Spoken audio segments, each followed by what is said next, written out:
l'atelier Nouvelle Mobilité, l'ambition du tramway. Je m'appelle Maxime Peter, je suis coordonnateur de cette démarche qui a été engagée en décembre de l'année dernière et dont on vient vous présenter les résultats avec parmi vous d'ailleurs de nombreux membres actifs de cette démarche qui ont contribué à ce travail. Autour de la table, vous avez Marc Bayetto, qui est ancien président de Grenoble-Alpes Métropole, conseiller général de l'Isère, et s'il en est un homme du transport public. Alain Masson, qui est premier vice-président de Brest Métropole Océane. À côté de lui, Yvon Puil, qui est directeur général de la Semtram à Brest et qui est aussi délégué de l'atelier Nouvelle Mobilité, l'ambition du tramway. Et enfin Henri Vess, qui est ancien directeur délégué de Transdev et aujourd'hui consultant et qui nous a accompagnés tout au long de cette démarche, qui n'est d'ailleurs pas terminée, mais on a essayé de travailler pour livrer un certain nombre de propositions qui figurent dans le dossier que vous devez avoir avec vous, le dossier vert, et sinon, en sortant, on vous en remettra un exemplaire. Je cède la parole à Marc Bayetto qui va présider, animer cet atelier, en tout cas l'animer et l'introduire, et puis ensuite Alain Masson, puis Yvon Puil, puis Henri Vess interviendront et on vous cédera la parole d'ici une petite demi-heure. Merci. Merci Maxime. Bonjour. Heureux de vous accueillir pour ce temps d'échange autour d'une réflexion que, comme Maxime vient de vous l'exposer, nous avons voulu conduire autour du tramway. Ce que nous voudrions, c'est que nous puissions continuer à avoir un véritable choix dans le domaine des CSP, particulièrement que ce choix puisse s'ouvrir aux villes moyennes qui se posent aujourd'hui la question de l'organisation et de la suite du développement de leur transport public. Nous pensons que la filière tramway qui a connu un beau succès depuis le lancement du tramway à Nantes, sur un coût de 18 millions d'euros du kilomètre, connaît aujourd'hui des difficultés puisque les dernières lignes qui sont mises en service sont plutôt de l'ordre de 25 millions d'euros du kilomètre et que ces chiffres ont un peu tendance à faire peur aux collectivités qui ont à réfléchir sur leur devenir en matière de transport public. Et donc nous voudrions, nous travaillons sur ce qui permettrait de proposer un tramway à des coûts globaux comparables, je dis sur le terme de global, parce que c'est bien l'un des enjeux de la réflexion que nous conduisons, un coût global comparable à celui des BHNS. Nous travaillons avec un ensemble de partenaires qui ont une expertise sur l'ensemble des branches de la filière de tramway, des autorités organisatrices, des groupes d'ingénierie, des entreprises, des administrations, des exploitants, de sorte que notre réflexion ne porte pas que sur un des segments de la démarche, mais bien sur sa totalité. Nous sommes convaincus qu'on peut améliorer la prestation sans rentrer dans quelque chose qui soit du tramway au rabais. Et donc notre travail est un travail que nous essayons de conduire de la manière la plus fine possible pour éliminer ce qui nous apparaît comme des dépenses, soit ne relevant pas de la démarche tramway elle-même, soit pas forcément utile dans une approche qui se voudrait responsable.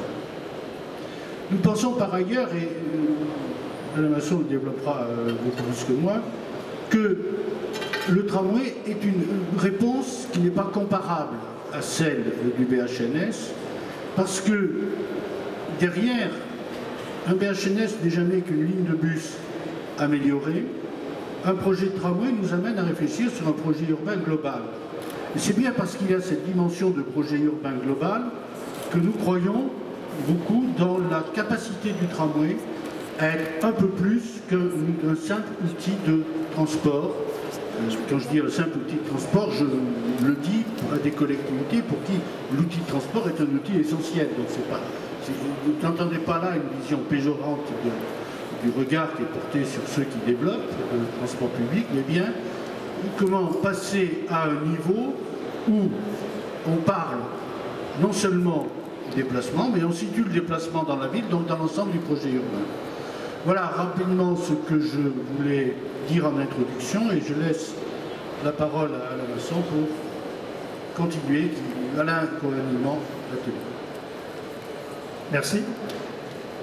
Comme le disait Marc, donc, notre souci c'est de faire en sorte que les élus aient un choix dans le transport, qui ne soit pas un choix entre le bus et le BHNS, étant entendu que le tramway pour les villes moyennes peut être, comme tu l'as indiqué, un frein, compte tenu de son coût. Et la campagne électorale que l'on vient de vivre, où dans beaucoup d'endroits le transport a été au cœur de la campagne, et en particulier tous les projets de tramway ont aussi été au cœur de cette campagne, dans la mesure où en face de ces projets il y avait des coûts d'investissement importants. Il nous semble nécessaire de développer un nouveau concept. Un nouveau concept qui n'est pas ce qu'on appelle le tram low cost, parce que ce n'est pas tout à fait l'esprit, mais un tramway différent qui s'intègre dans un projet de transport global. Puisque pour nous, le tramway est un élément majeur de l'aménagement d'une ville. On ne fait pas avec un tramway ce qu'on a difficilement du mal à faire avec un BHNS ou un bus, c'est-à-dire passer dans des zones difficiles, piétoniser un peu plus la ville, faire de l'aménagement urbain plus important que quand vous faites une ligne de bus. Et tout ça, ça a une incidence sur l'organisation globale de la ville. Et c'est bien pour ça que pour nous le tramway est un élément majeur de l'aménagement de notre des cités, et qu'il est nécessaire de donner ces possibilités à d'autres villes que ce qu'on appelle les grandes villes. Parce que pour nous, l'organisation de la cité, le cœur de la cité, c'est aussi important, et que par ce nouveau type de transport qui pourrait être, alors je ne sais pas si c'est un tramway light, un tramway léger, un tramway pas cher, alors, pas cher étant quand même relativement, on est dans du pas cher quand même à plus de 10 millions d'euros, donc c'est des affaires sérieuses. Mais pour nous, c'est donner vraiment le moyen aux élus de faire des choix et de proposer à la population des moyens lourds de transport. Puisque quand on parle de BHNS, tu l'as indiqué, c'est un bus haut de gamme, mais on n'est pas dans la possibilité d'avoir des lignes fortes, cadencées comme on peut avoir sur un tramway. On ne peut pas avoir des lignes fortes avec BHNS. En face, ils ont un souci. Mais pour nous, c'est le BHNS, enfin pour moi, le BHNS, c'est un complément du tramway. C'est-à-dire qu'une fois qu'on a goûté au tramway, on a du mal à utiliser de façon quotidienne le bus éventuellement, et le BHNS est un élément entre eux. Mais ce n'est pas un élément de remplacement du tramway. Donc c'est toute l'activité qui est menée par cet atelier qui regroupe des élus, des professionnels, des cabinets d'études, etc. Et puis des gens qui sont férus dans la mobilité. Et notre ambition, c'est de sensibiliser les villes moyennes, entre guillemets, qui ont actuellement soit des projets en stand-by et qui ont quelques difficultés après les élections municipales, soit des villes qui se posaient quelques questions sur cette évolution de leur transport en commun. Et nous pensons qu'il y a matière à travailler sur un nouveau style de tramway qui aura les avantages d'un tramway classique, avec un peu moins, bien sûr, d'investissement sur l'espace public, même si il faut garder quand même un petit peu d'espace public attractif pour ce genre d'équipement, et surtout avec un environnement technique qui permette de gagner un petit peu en coût. Donc ça, c'est l'affaire des spécialistes, et à l'atelier, il y en a plein, des spécialistes. Henri, tu dois nous parler de la filière industrielle tramway. Donc, je te laisse la parole. Merci. Juste pour commencer, je voudrais aborder cette affaire par un aspect artistique et un aspect psychologique. Puisque on ne va pas s'inonder de chiffres, on va juste les réserver pour la fin, pour donner les enjeux de la filière. Mais juste, je voudrais vous rappeler, puisque c'est dans notre imaginaire à tous, quand nous regardons des reportages, j'en ai vu encore très récemment, puis j'y suis allé très récemment, sur des villes comme Paris, comme Berlin, comme Vienne, dans les années 20, dans les années 30, on avait un balai de trams incroyable dans les villes. On avait des centaines de trams qui se promenaient dans les villes. Aujourd'hui, à Vienne, il y en a encore 500. Et quand vous regardez ces documentaires, que ce soit en ralenti ou en accéléré, vous avez une impression fugace, mais quand même certaine, d'une filière qui était tout à fait effervescente. Et il y a quelque chose de très très beau de voir tous ces trams dans la ville. Donc la question que je peux poser, et je vais y répondre à la fin de mon petit exposé, c'est combien il y en avait. Il y en avait de partout, ça sortait de partout. Donc on avait l'impression que c'était un outil du quotidien, un outil familier, un outil approprié. Ça, c'est la première des choses. Les années 20, les années 30. Ensuite, on a été dans la guerre, on a démoli tout ça, mais à l'époque, ils avaient les mêmes problèmes qu'aujourd'hui. On était en pleine crise, il n'y avait pas d'argent public, il y avait des difficultés de tous ordres, et malgré tout ça, il y avait des milliers de tramways qui circulaient dans le monde entier. Donc ça, c'est la première des choses. Deuxième volet dont on parle assez peu, c'est le volet psychologique, je dirais même psychanalytique. On a fait un tas d'études sociologiques sur le tram, sur le train. On sait pourquoi les gens y sont autant attachés. Mais là, dans l'atelier, nous nous sommes attachés à discuter grâce à un psychiatre et avec des psychologues, avec des gens qui prennent le tram tous les jours. Des gens qui le prennent, des gens qui ne le prennent pas, des gens qui voudraient le prendre. Et on arrive à quelque chose qui vous apparaîtra peut-être un petit peu mystique dans ce que je vais vous dire. Mais on a un saut qualitatif réel, un saut quantique, oserais-je même dire. Quand on passe du bus au tram, le tram il est approprié, les gens le ressentent, et ça vous renverra à toutes les fiches qu'on a pu faire sur ce sujet, ça vous renvoie à un état, je dirais, de la clientèle qui est très particulier, qui est très fort. C'est une espèce de symbiose avec la ville. Donc aujourd'hui, pourquoi voulez-vous qu'on jette aux orties quelque chose qui nous a tous fait rêver, qui continue à faire rêver, et qui dans l'imaginaire des gens et dans leur pratique est aujourd'hui très très présent. Ça c'est la première des choses que je voulais vous dire. La deuxième des choses, quand on a redécouvert le tram, il y a 50 ans, à peu près, 30 ans pardon, dans les années 80, quand on a relancé le tram grâce à Nantes. Et j'ai été moi-même, j'ai commencé ma vie professionnelle avec ce projet, donc je connais cette affaire. C'était donc pas hier. Eh bien, nous avons en quelques années bâti une filière d'excellence. Il faut quand même le rappeler. Une filière qui a été capable en quelques années de conquérir jusqu'à l'Australie. Il faut quand même le rappeler. Les contrats d'Australie, le plus gros réseau de trams étant à Melbourne, les 700 rames, ils ont été conquis par la société Transdev et repris ensuite par la société Keolis. Et ce n'est pas les anglo-saxons, ce n'est pas les japonais, ce n'est pas les américains qui ont fait ça. Ce sont des Français. Donc il faut quand même le redire ça. Deuxièmement, quand on prend la filière sous l'impulsion des élus, car il y a une volonté politique qui a été très forte, et c'est grâce à cette volonté politique, qui, je me permets de dire, correspond aussi à la décentralisation mise en place en France. On a eu la relance du tram à ce moment-là. Je crois qu'il faut rappeler ces deux événements qui sont quelque part conjoints et qui sont coordonnés. Eh bien, cette filière s'est mise en place très rapidement et efficacement. On avait déjà, vous vous en souvenez, pour les plus anciens, le groupe Sofretu, qui était très efficace.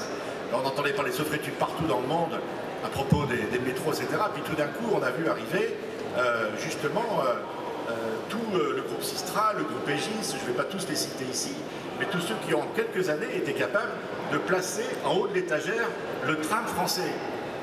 Je ne vais pas vous faire grâce, ce que je vois ici, des représentants éminents des industriels, les têtes d'affiches, notamment le groupe Alstom, qui quand même, je crois aujourd'hui, en est à plus de 1000 Citadis vendus en France et dans le monde entier. On est quand même sur un produit qui est un produit de qualité, reconnu par tous, etc. Donc la question qui nous est posée, à nous qui avons su en quelques années, alors que les Allemands, tranquillement, les Autrichiens, les Belges, les Italiens du Nord, les Suisses, ont été capables de garder leurs projets, d'en faire des projets efficaces, économes. Nous, on a été capables, brillamment, rapidement, d'arriver à un niveau d'excellence important, avec des conquêtes à l'export. N'oublions pas que le tram a été l'outil, le cheval de Troie de la conquête des groupes de transport à l'export. Je peux vous en parler abondamment. Ça a été une grande partie de ma vie professionnelle. Eh bien, je crois qu'aujourd'hui, ça nous ramène à quelques chiffres. Et je voulais finir là-dessus. Nos glorieux anciens, ils avaient mis en place, dans les années 35, et les experts ici présents pourront me contredire, mais enfin j'ai vérifié les chiffres auprès de 3 d'entre eux avant de vous en parler, on avait 3000 km de voies en France, je ne parle pas dans le monde, 3000 km de voies, et on avait 4000 voitures. Et bien aujourd'hui, nous en sommes à 400 km. Donc nous avons fait 13% du trajet. Le chiffre 13, 13,3. Le chiffre 13 va nous porter bonheur aujourd'hui. C'est l'objectif à atteindre. Il est bien sûr peut-être pas d'en mettre 4000 km, 5000 km, mais je crois qu'on a un potentiel de développement considérable. On a une espèce de zapping en France qui est assez lamentable, qui consiste à dire, oh ben, oh là là, la voiture c'était formidable, il faut la remplacer, il faut qu'elle remplace le tram, ça c'était les années 50, 60, dans la voiture c'est tout moche, c'est beaucoup trop, il faut trouver autre chose. Donc on va revenir à d'autres vieilles lunes, mais n'oublions pas, soyons plus simples, avec le brillant qu'on a et avec nos voisins étrangers qui ont la capacité de tenir la ligne avec rigueur et modestie, on a peut-être une voie à trouver. Prolongeons l'effort, arrivons à dépasser les 13%, arrivons à un chiffre beaucoup plus élevé, et je pense que si on copie un peu de chez eux leur pragmatisme et leur modestie industrielle, on est capable d'aller beaucoup plus loin parce qu'on a un savoir-faire qui est considérable et qui ne peut pas s'arrêter là. Si il en plus pour change de registre, un regard plus pragmatique sur la réalisation de projets. Bon, vous aurez noté qu'on est un peu enthousiaste. L'approche qu'on a retenue au sein de cet atelier, c'est une approche sur la filière. C'est-à-dire c'est quelque chose dont on n'est pas forcément tous les uns et les autres très conscients, mais on a bien depuis 30 ans mis en place, je dis on, c'est volontaire, au tout départ, il y a eu une volonté du ministère des Transports, Cavaillé, de créer quelque chose, et puis ensuite, d'une façon un petit peu, sinon anarchique, du moins au hasard, une filière s'est constituée.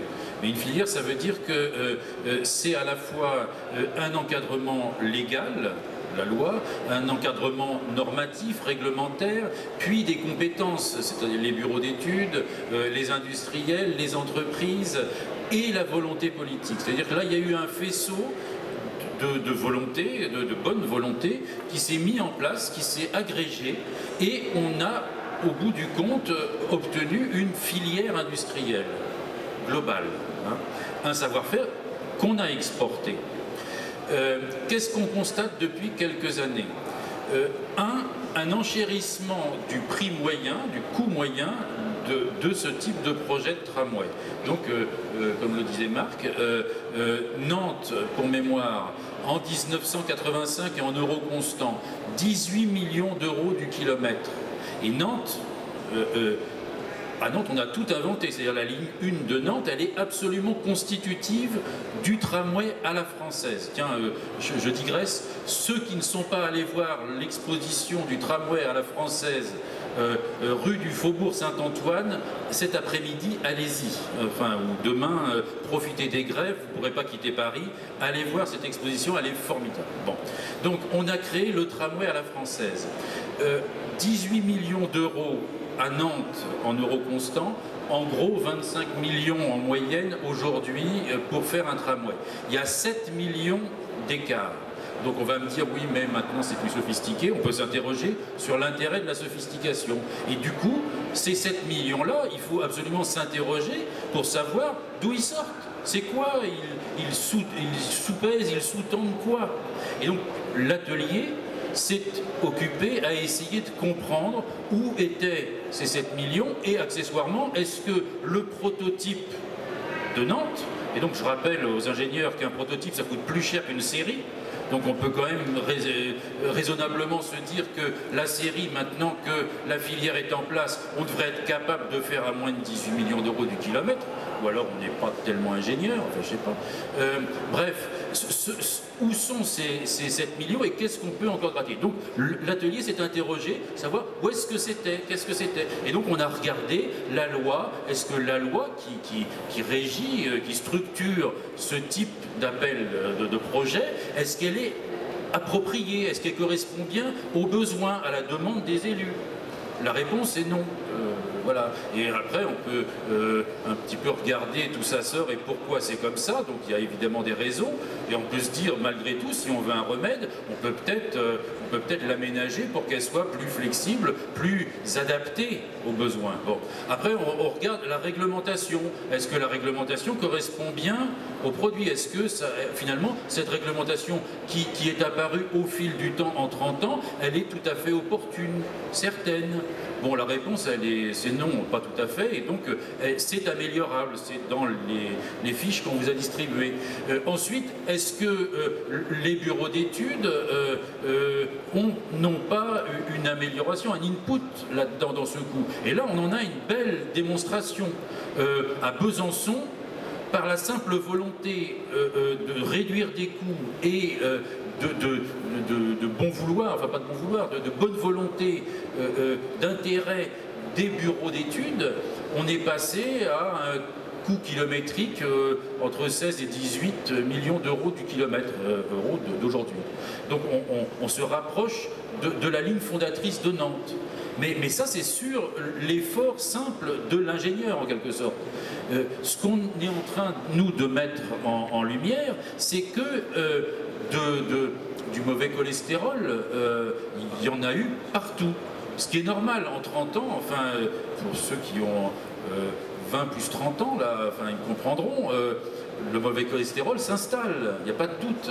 Donc maintenant, le travail qu'on fait, et qu'on espère poursuivre, c'est de faire maigrir un petit peu, enfin, d'aller chercher ce mauvais cholestérol et d'essayer de le traiter. Voilà, c'est une ambition comme une autre. Enfin, en tout cas, on en est assez fiers, enfin, on est enthousiaste sur ce sujet, et on pense que si ce travail-là, mais global, hein, n'est pas fait, et donc ça serait bon qu'il soit coordonné à un niveau adéquat. Si ce travail-là n'est pas fait, la filière va se tarir. Et donc c'est quand même absolument désolant que d'un côté, par l'exposition dont je parlais là, du tramway à la française, on s'émerveille sur ce qu'on a été capable de développer, et que de l'autre, on laisse se stériliser cette même filière. Voilà. Merci. Eh bien, nous vous donnons la parole si vous avez des interpellations, des questions, des points sur lesquels vous souhaiteriez que nous éclairions un peu plus notre démarche.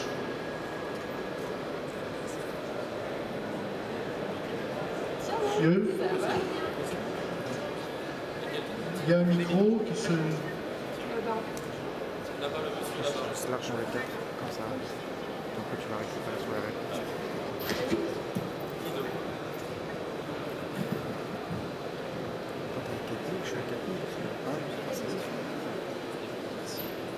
Oui, Marc Fressoz pour mobilicité.com.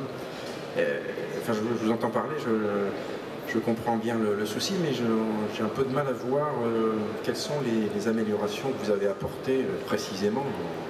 Parce que la discussion est un peu générale et on aimerait peut-être avoir un exemple vraiment de réduction de coûts ou bien de pistes qu'il faudrait approfondir pour l'économie générale du tramway.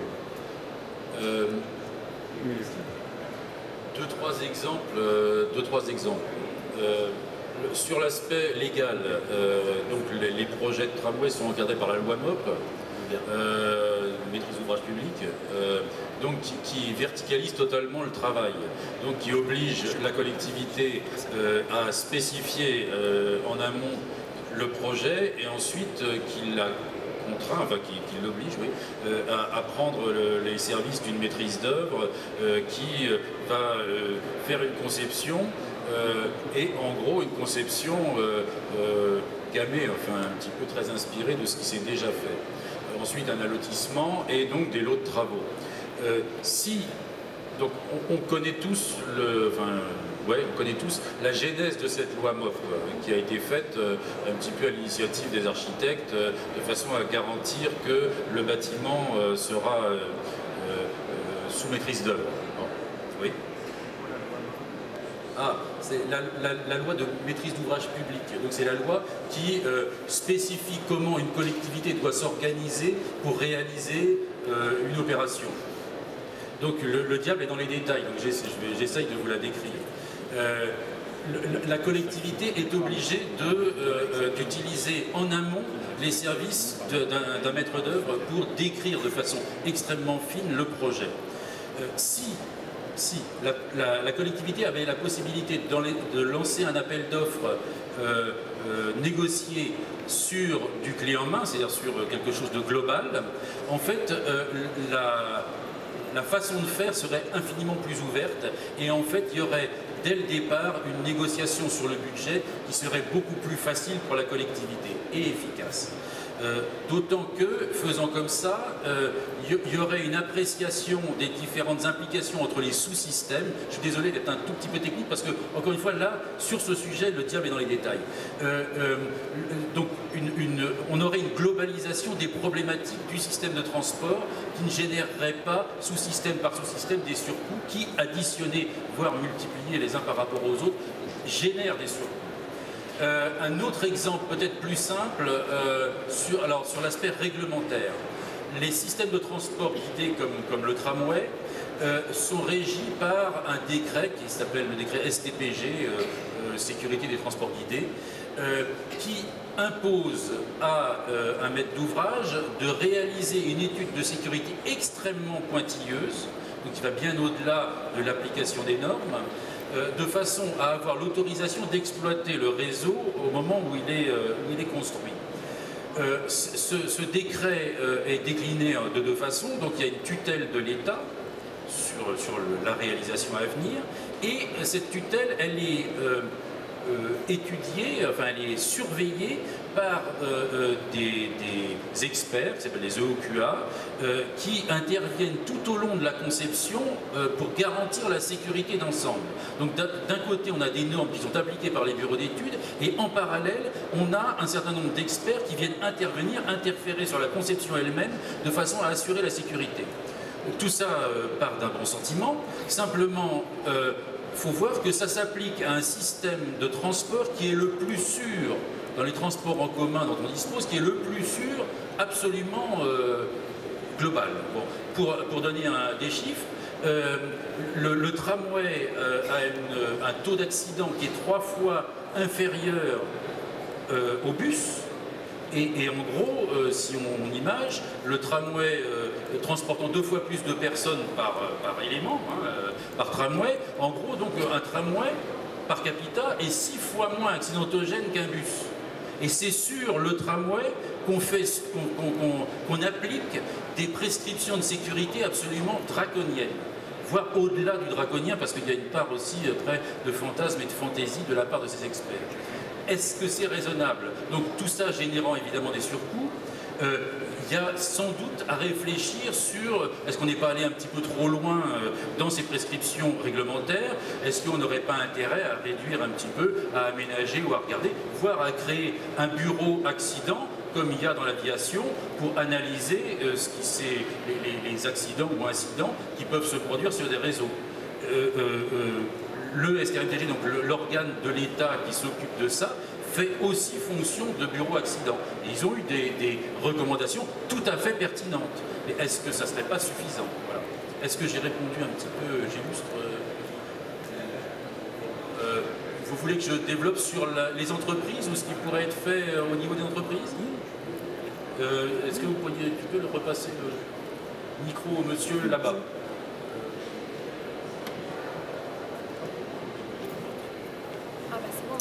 Oui, non, ça répond partiellement à la question, mais en fait, j'imaginais qu'il y avait vous pouviez développer des pistes sur, je sais pas, la caténaire, l'infrastructure, sur le matériel roulant, sur qu'est-ce que vos réflexions ont produit comme prescription pour les collectivités, les constructeurs, afin de... Voilà, ça coûte moins cher. Enfin, j'essaye de vous montrer que c'est un tout. Donc, une intervention au niveau de la loi permet, du coup, par le fait qu'on puisse, comme je le disais tout à l'heure, faire des propositions clés en main. ça permet aux entreprises de venir avec des solutions nouvelles. Si on se contente de travailler sujet par sujet, c'est-à-dire demander un effort aux ingénieries d'être un peu plus inventif, on va obtenir un résultat. Mais le résultat, il ne va pas être à la hauteur de l'ambition. L'ambition étant de revenir en dessous d'un prix kilométrique moyen de base, enfin comme j'ai dit, Nantes comme référence. Donc il faut absolument travailler sur tous les créneaux, absolument, donc libérer de par la loi, libérer la créativité, alléger la réglementation, voilà, qui est très contraignante et pourquoi elle est contraignante.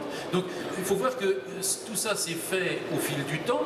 On a bétonné, enfin, la filière, mais est-ce que c'est raisonnable? Et on est peut-être à un moment, on est assurément à un moment où il serait bon de de réfléchir au global à tout ce qui s'est fait dans le passé. Est-ce que c'était pertinent? Est-ce que les effets produits ont été ceux qui étaient attendus? Donc est-ce que globalement c'est pertinent? Et en fait, sujet par sujet, reprendre tout ça et essayer de revenir à quelque chose de normal. Un exercice simple serait de faire la comparaison, que nous n'avons pas fait mais qu'on va sans doute faire, de quel était l'état de l'art en quelque sorte lorsque Nantes a fait son tramway, il y a 30 ans, et quel est l'état de l'art aujourd'hui? Mais l'état de l'art au sens large, c'est-à-dire, encore une fois, la loi, la réglementation, les normes, les effets produits. Clairement, la ligne de Nantes première n'était pas parfaite. À la marge, elle était améliorable, mais on sait très bien depuis 30 ans qu'elle était améliorable à la marge.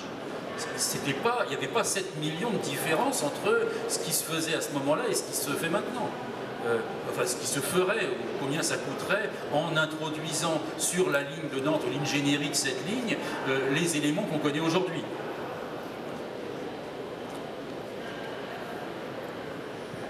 Merci. Monsieur. Oui. Une petite question.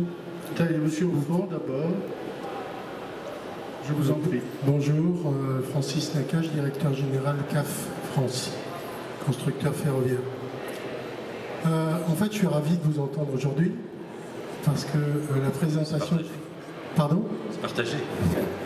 La présentation que vous faites entérine en grande partie ce que nous avons essayé de faire dans le partenariat que nous avons bâti avec le groupe Vinci, nos deux groupes CAF France et Vinci, puisque nous avons présenté il y a 1 an au congrès de l'UITP une nouvelle offre de tramway économique que nous avons appelée Next Tram.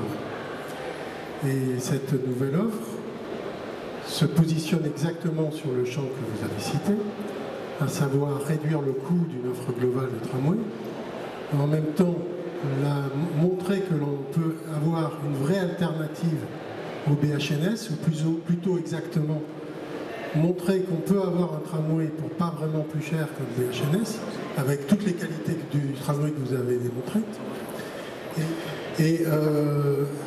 La manière dont nous y sommes arrivés, puisqu'on y est arrivé, et on arrive à des coûts qui sont de l'ordre de 11 à 13 millions de kilomètres pour cette offre, la manière dont nous y sommes arrivés, en fait, et ça va un peu répondre à la question de Marc Fressos juste avant, c'est en remettant tout à plat. En fait, si on regarde un petit peu ce qui s'est fait à Besançon, je ne vais pas être trop long et je ne vais pas vous abreuver d'informations, mais si on se regarde ce qui s'est fait à Besançon, projet que je connais bien puisque c'est nous qui fournissons les tramways pour la ville de Besançon, qui sera inaugurée bientôt, les efforts qui ont été faits pour réduire les coûts, que vous avez cités tout à l'heure, ont été faits en partant d'un cahier des charges habituel et en essayant de voir où on pouvait faire des économies. Nous sommes allés plus loin, nous sommes repartis de la page blanche, en rechiffrant et en revoyant tout ce que nous pouvions assembler en termes d'innovation et en termes de solutions techniques pour arriver à réduire ces coûts. Alors ce n'est pas forcément des innovations ou des choses nouvelles, c'est parfois des choses qui existent déjà. La différence, c'est qu'on les a mises toutes ensemble. Donc ça peut être aussi bien au niveau de la voie, en ayant des nouveaux types de plateformes de voie, ou en tout cas plus économiques, nouveaux types de poses de rails, des exemples techniques, nouveaux types de poses de poteaux caténaires, là je parle pour les infrastructures. On peut même aller plus loin au niveau des sous-stations électriques, La démarche avait d'ailleurs été engagée au niveau de Besançon, puisque très souvent c'est un coût important au niveau des infrastructures, les sous-stations électriques. Et le nombre de sous-stations électriques peut jouer aussi sur les coûts. Et en fait, juste une incidente, il faut savoir que le nombre de sous-stations électriques, c'est souvent le résultat d'un compromis au niveau de l'exploitation. Que peut-on accepter d'avoir comme exploitation dégradée si une station électrique tombe en panne? Et c'est pour ça que souvent, on multiplie le nombre de stations électriques. Et parfois, vous avez parlé de compromis tout à l'heure, ou de faire changer l'évolution. C'est pas seulement au niveau des ingénieries, c'est pas seulement au niveau de la technique, c'est aussi au niveau des exploitations. Très souvent, les choix techniques sont les résultats de compromis ou de choix d'exploitation. Il faut le savoir. Donc je reviens là-dessus. Et au niveau du matériel roulant, nous avons fait la même chose. Nous sommes repartis de notre gamme et nous avons essayé de mettre ensemble toutes les solutions techniques qui permettaient d'économiser sur le matériel roulant, même si le matériel roulant, en général, ne représente que 20% d'un projet, en gros. Mais on a essayé de le faire, et donc on peut arriver aussi à réduire le coût du matériel roulant en ayant des solutions de tramway économiques avec, par exemple, l'unidirectionnalité qui permet d'avoir une cabine de conduite en moins, des portes en moins qui sont souvent un sujet de maintenance et de coûts de maintenance. Donc en réduisant le nombre de portes, on réduit aussi les coûts de maintenance. Donc nous sommes allés voir exactement aussi ce qu'on pouvait faire au niveau des matériels roulants. Donc les solutions, elles existent. Nous les avons mises toutes ensemble. Là, ce sont des solutions concrètes. Et la cerise sur le gâteau, c'est ce que vous avez très bien spécifié, c'est qu'il faut aller vers une offre globale. C'est-à-dire intégrer l'ensemble de ces éléments. Et c'est en intégrant l'ensemble de ces éléments qu'on réduit aussi tous les risques liés au projet, liés au calendrier, liés aux interfaces, etc. Et ces risques ont un coût. En réduisant les risques, on réduit aussi le coût. Donc cette offre globale existe déjà. C'est l'offre Nextram. Je ne veux pas faire de publicité, mais pour ceux qui veulent le savoir, elle est présentée sur le stand CAF et le stand Vinci Concession. Merci. Merci, monsieur. Monsieur, vous aviez... vous avez des réactions, Alain ou Yvan? Oui, juste une seconde pour poursuivre dans l'intervention de monsieur Nakache. Je crois que dans notre groupe de travail, on a aussi fait plancher devant nous tout un tas d'experts étrangers, des pays voisins de langue française, suisse, belge, et on est allé aussi chercher des gratte-poils français, des gens qui sont des iconoclastes, qui n'ont pas du tout forcément l'esprit, alors sans vanter telle et telle société, je tiens à vous dire, et c'est ça qui est important, autant on est capable de faire du très chic, très cher, très français, très sophistiqué, de façade à façade, autant il faut être clair, on a tout à fait les moyens intellectuels, techniques, et on a les moyens, je dirais, d'ensemblier. On est capable de faire du mécano-industriel simple et intelligent, à l'instar de ce que font nos voisins étrangers, sans parler des Allemands ou des autres. Nous avons fait comparaître ces gens-là dans un jury sympathique, et on s'aperçoit, en rentrant dans le détail, que nous avons des prix, finalement, si on enlève l'urbanisme, qui sont relativement voisins. Donc nous sommes capables d'arriver vers des prix relativement modestes, nous, la filière française. Deuxièmement, et ça on en parle assez peu dans cet entretien, il ne faut pas se contenter de parler des coûts. Je voulais parler tout à l'heure, je vous ai fait sourire, mais je l'ai fait exprès, de seuil qualitatif, voire de seuil quantique, avec un côté mystique pour rimer. Eh bien je crois qu'il faut qu'on ait conscience et qu'on mette ça sur la table quand on parle des projets, de qu'est-ce que c'est que le saut en termes de clientèle quand on parle d'un tram et quand on parle de réseau. Il faut remettre ça sur la table. Toutes les choses ne sont pas comparables. Et là, encore une fois, l'expérience étrangère est tout à fait intéressante. On a les mêmes résultats. On a un véritable effet réseau que lorsqu'on a un tram. Donc il faut parler aussi de la filière d'entraînement de la clientèle. Parlons des dépenses que nous sommes capables de réduire très largement par une vision d'ensemble intelligente. Parlons aussi de la capacité de clientèle et de recettes qui va faire que les transports prennent une grande place. J'en reviens à emballer des trams dans les années 30. Il faut revenir, si possible, tranquillement à ça. C'était, je me rappelle, une période très troublée. Merci, Yvan. Oui, je rebondis, vous avez bien fait de parler de l'exploitant, enfin des contraintes d'exploitation. Ça illustre d'ailleurs un des chapitres que j'évoquais tout à l'heure, et donc du coup ça complète ma réponse. Les contraintes de disponibilité sur des tramways aujourd'hui en France, n'importe quelle ligne, c'est celle du métro. Bon. clairement, à Paris, on comprend très bien que la disponibilité doit être absolue parce que si vous avez une panne dans le métro, ça devient la catastrophe très rapidement. Enfin, dans le cas de ceux qui essayent de prendre les transports en commun aujourd'hui peuvent comprendre. Sur une ligne structurante en province, dans une ville, dont je ne veux pas dénigrer évidemment, on doit s'interroger sur la nécessité d'avoir la disponibilité sur une ligne dans une ville moyenne, la même disponibilité que dans le métro parisien. Le fait d'accepter que la ligne de tramway soit en panne 1 heure par an, fait qu'on a des répercussions sur l'investissement qui sont absolument considérables. Je n'ai pas la réponse là, mais je suis surpris qu'on ne s'interroge pas sur l'implication.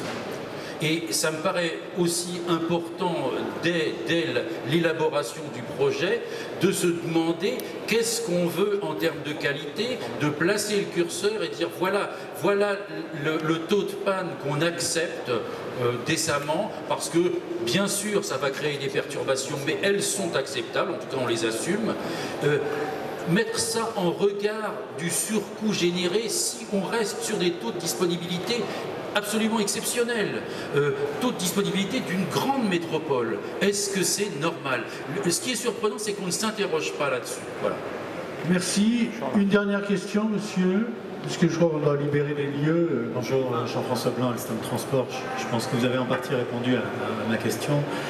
Dans votre réflexion, est-ce que vous avez intégré la durée de vie du matériel, la durée et les coûts d'exploitation et de maintenance? Sur l'approche économique, oui, et on se réfère pour faire cette évaluation à une thèse qui a été publiée il y a peu de temps, en 2013, donc l'année dernière, faite par un thésard sud-coréen. Donc c'est par rapport, j'entendais dire, il y a peu de publications en France, il faut qu'un Sud-Coréen vienne faire une thèse sur le tramway français. Enfin, c'est un truc, donc je vous la recommande, sur Internet, vous essayez de la trouver, elle est libre d'accès en PDF, extraordinaire. Et donc il a fait un modèle d'évaluation, d'analyse, en faisant varier, ensuite il joue sur son modèle, savoir si on privilégie le coût, donc l'économie sur l'investissement, l'économie sur l'exploitation, etc. Et donc pour répondre à votre question, oui, utilisant ce modèle, on joue avec, enfin on essaye d'évaluer quel est l'apport de telle ou telle modification. Alors, on me dit qu'on a encore le temps pour une dernière question, si...